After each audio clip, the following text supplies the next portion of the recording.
Journey of Roman Soldiers. A tale of duty, sacrifice, and transformation. The life of a Roman soldier was one of discipline, loyalty, and relentless toil.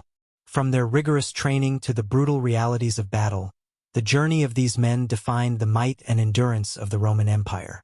This narrative explores the story of Marcus Vitellius, a fictionalized Roman soldier whose life takes him from the bustling streets of Rome to the dense forests of Germania, capturing the trials and triumphs of a legionary's path. Chapter 1. The Call to Serve. Rome, 14 CE.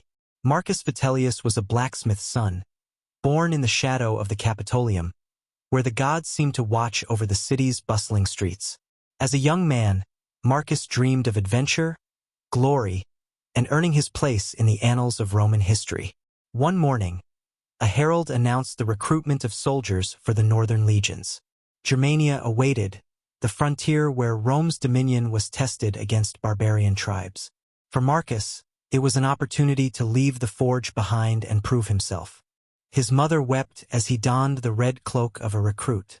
"Come back to us, my son," she said, clutching his hands. "And don't let the forests swallow you whole." Chapter 2. Training in the Legion. The Castra of Capua. Training in the Roman army was an ordeal designed to break weak men and forge soldiers of steel. Under the watchful eyes of his centurion, Marcus learned to march for miles in full armor, wield a gladius with precision, and construct fortifications with engineering skill. "Discipline is the soul of the legion," his centurion barked. "Without it, you are nothing but a mob waiting to die." Marcus befriended Caius, a farmer's son from the Sabine Hills, and Flavius, a seasoned soldier who had fought in Gaul. Together, they endured the grueling regimen, forging bonds that would carry them through the trials ahead. On the final day of training, Marcus earned his legionary shield, emblazoned with the Eagle of Rome. He felt a surge of pride as he held it aloft. For the glory of Rome, he whispered, unaware of the hardships that lay ahead. Chapter 3. The March to Germania. Crossing the Rhine. The journey to Germania was long and arduous. The legions marched in tight formation, their shields glinting in the sun and their standards fluttering in the wind. As they approached the Rhine, Marcus felt a chill in the air.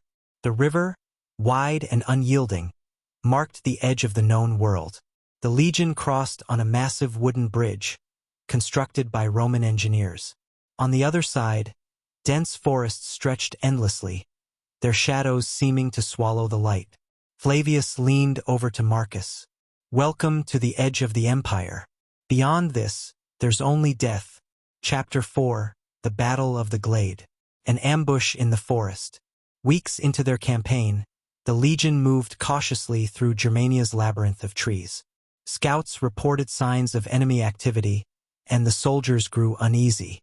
One morning, as they passed through a narrow glade, the silence shattered. Arrows rained down from the canopy, and warriors emerged from the underbrush, screaming battle cries. The Germanic tribes had struck. "Shields up!" Marcus shouted, his training taking over. The legion formed a defensive line, but the uneven terrain made it difficult to hold formation. Marcus fought with a desperation he didn't know he possessed. His gladius struck true, but the chaos was overwhelming. He saw Caius fall, an arrow piercing his chest, and Flavius dragging wounded men to safety.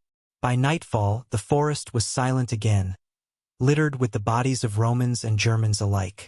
Chapter 5. The Cost of War. Survivors and Questions.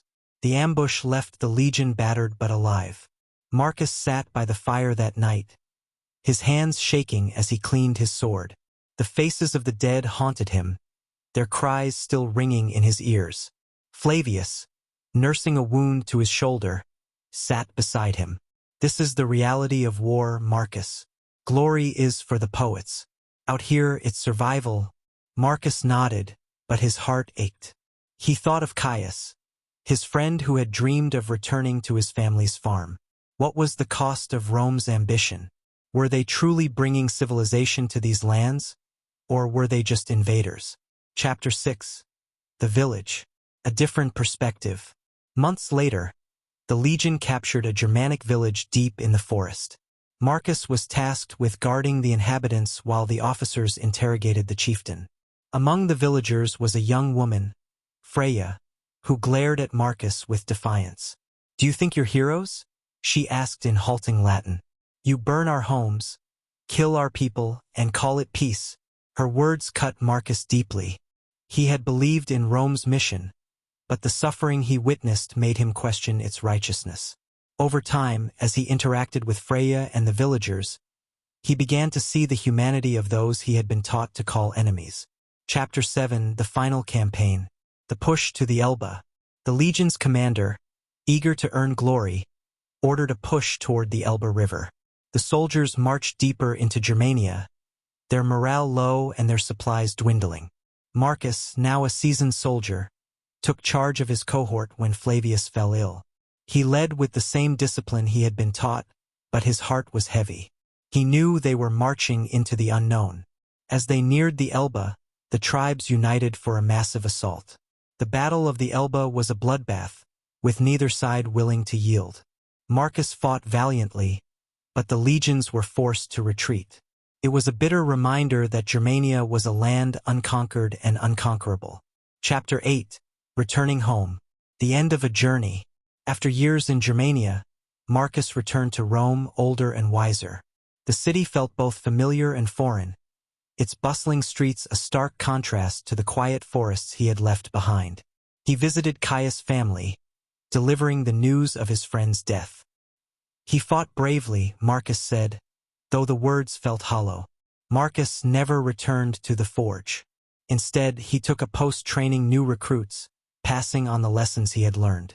"War is not about glory," he told them. "It's about duty, about protecting the man beside you. Remember that." Epilogue, a legacy of service. The journey of a Roman soldier was one of hardship and transformation. For Marcus, it was a path that tested his beliefs, forged unbreakable bonds, and forced him to confront the cost of empire. As he watched new recruits don their armor, Marcus prayed they would find the strength to endure what lay ahead. The journey of a soldier was never truly over. It was carried in the scars, the memories, and the unyielding spirit of those who served. Chapter 9. The Veterans' Settlements. A new life on the frontier. For many Roman soldiers, retirement meant settling in coloniae, Roman veteran colonies established in the provinces they had served to help consolidate Roman rule. Marcus, though disillusioned by the war in Germania, was offered a plot of land in the frontier town of Colonia Claudia Era Agrippinensium, modern Cologne. Marcus' plot bordered the dense forests of Germania, a constant reminder of the battles he had fought.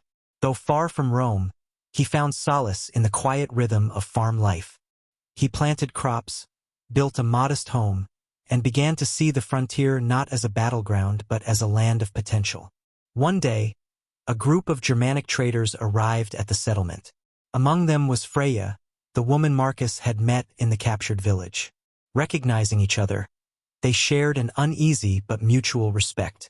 Through trade and conversation, Marcus began to understand Germania not as an enemy but as a culture with its own strengths and complexities. Integration and influence. In the years following his retirement, Marcus became a mediator between Roman settlers and local Germanic tribes. He taught Roman farming techniques to the locals and learned their methods of working the land in return. Over time, the lines between Roman and Germanic culture began to blur. "Rome is not a place," Marcus said once to a Germanic elder. "It is an idea. And ideas can grow anywhere, even here." Chapter 10. The Rebellion of the Batavians. A call to arms. In 69 CE, the Batavian revolt erupted, led by the charismatic chieftain Julius Civilis. The Batavians, a Germanic tribe that had long served as Roman auxiliaries, rebelled against oppressive taxes and mistreatment. The revolt spread quickly, threatening Roman control along the Rhine. Though retired, Marcus was summoned to assist in organizing defenses. His years of experience and knowledge of the local tribes made him invaluable. Reluctantly, he donned his armor once more, his gladius feeling heavier than it had in years. "Why do you fight for them?"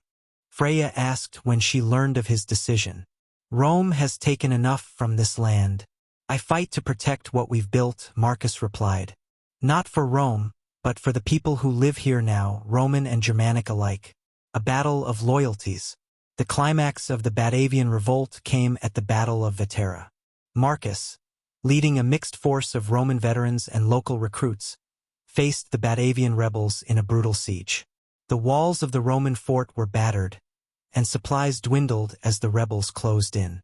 In the chaos of battle, Marcus confronted Julius Civilis himself.